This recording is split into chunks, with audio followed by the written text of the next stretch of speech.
What actually happened in the case regarding the Dallas to Houston bullet train? We know you are eager to know, so let's not keep you waiting. Just now, the bullet train was given a fresh start. Texas Central has eminent domain authority to inspect and take the property required for its planned $30 billion bullet train line connecting Dallas and Houston. The Texas Supreme Court declared consequently the projected line's construction is fair than made possible. The announcement followed Texas Central CEO Carlos Aguilera's resignation from the prominent project barely 2 weeks ago. However, it will undoubtedly experience persistent oppositional obstacles. But first, we would be grateful if you subscribe to our channel and press the bell icon to get updates about our upcoming videos. With that being said, let's get into it. The high-speed Dallas-Houston line is a crucial component of the redesign of the American transport network.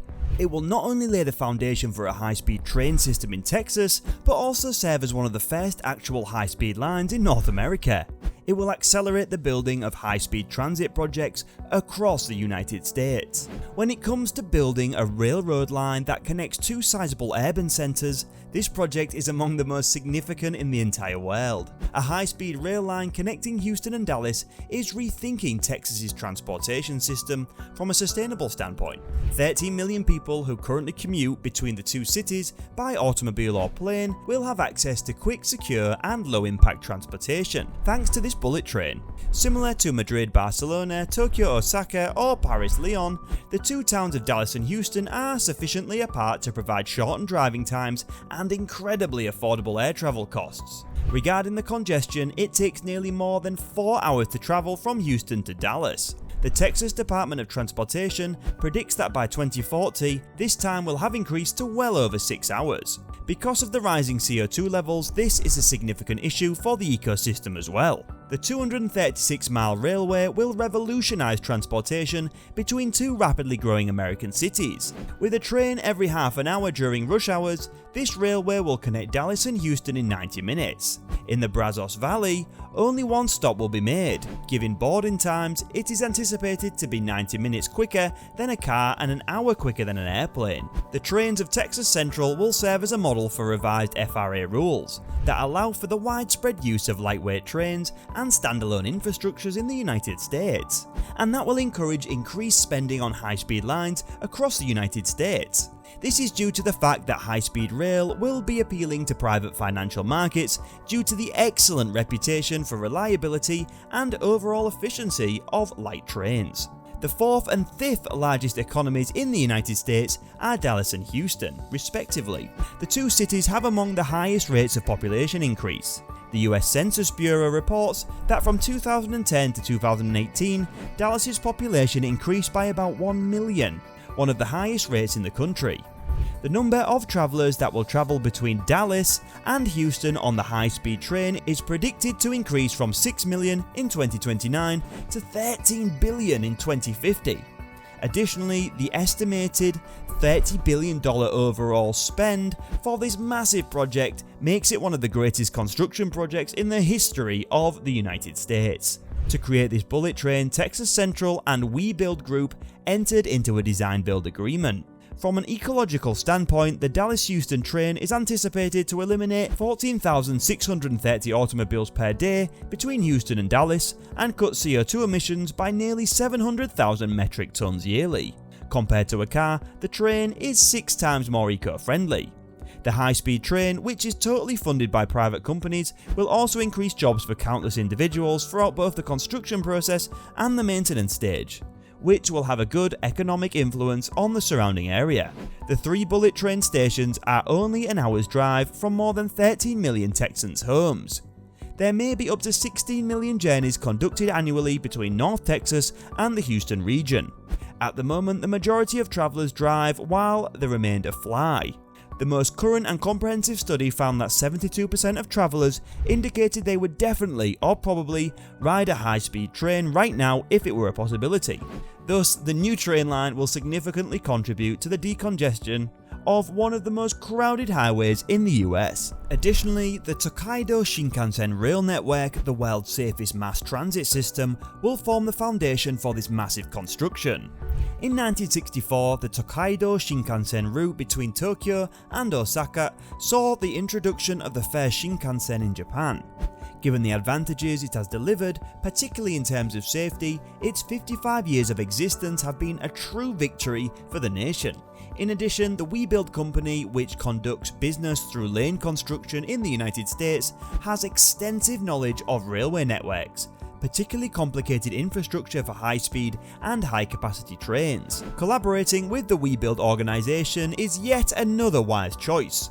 Texas Central's trains can be lighter than those permitted by existing US standards because of a standalone system and exclusive high-speed rails.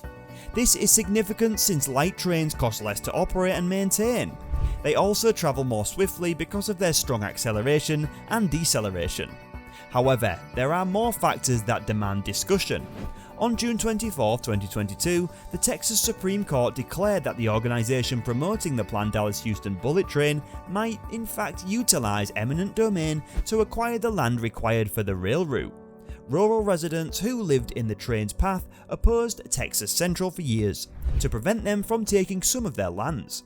Attorneys for more than 90 Texas landowners who would be affected by the new high-speed rail route between Dallas and Houston have written to the legal team for Texas Central Railway with inquiries and worries. The letter outlines the present condition of the high-speed train line as the landlords see it, which is that it has no potential before posing concerns about the project. "We will not allow Texas Central to hold landowners hostage any longer," the letter reads. It opens by mentioning that Carlos Aguilera, the project's former CEO and president, announced his departure in June. In his remarks, Aguilera alluded to some uncertainty regarding the project's fortune, adding, "Eventually this team could implement this desperately needed project."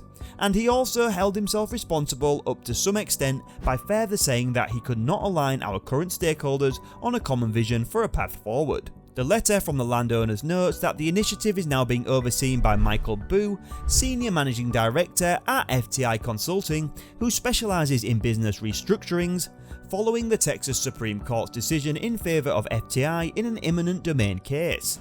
The company issued a press statement on July 8th, updating the public on the project's progress, hence a significant victory for the business it is. The statement said, "Texas Central has made significant strides in the project over the last several years, and we are moving forward on a path that we believe will ensure the project's successful development. We look forward to being able to say more about this at an appropriate time in the near future," the statement read.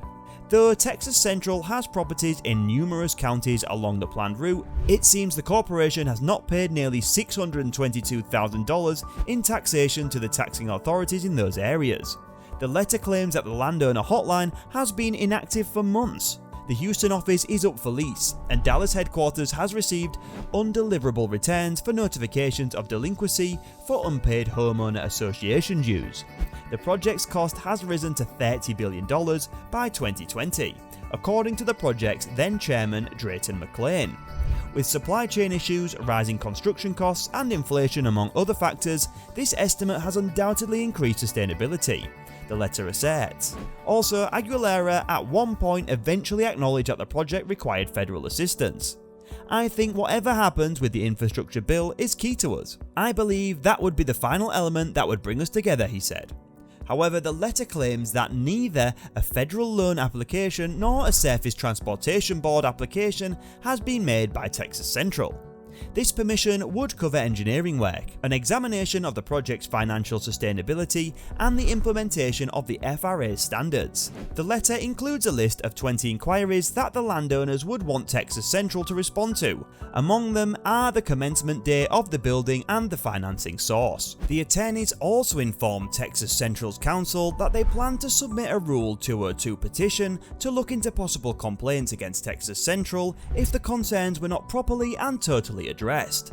The attorneys for the landowners will be able to question Texas Central in writing or orally under oath as part of Rule 202 petition to look into a potential claim or lawsuit. Our clients and all other impacted landowners have suffered long enough. They deserve to be able to move on with their lives without Texas Central or the project hanging over their heads. The letter emphasises they must be allowed once again to do with their property as they please, without interference from Texas Central. The project's next stages are undetermined, with the CEO of Texas Central's resignation 2 weeks ago and the loss of its management team, and critics are still not pleased. We are very disappointed by today's ruling from the Texas Supreme Court. The Miles family, the landowners in the Supreme Court case, released a statement following the decision saying, "It's hard to comprehend how the court could grant eminent domain authority to a company that has no money, no approval to construct, no approval to operate, no CEO, no board of directors, and that is now being managed by a distressed asset consultant. Texas Central is currently in control of the situation." Will new management come into being to exercise the eminent domain power it has just been given? Only time can tell. The Dallas to Houston bullet train's creator is certain that construction will begin in the upcoming year. Texas Central, which is completely funded by private investors, has encountered some opponents of the concept. However, the strong reception has outweighed the negative.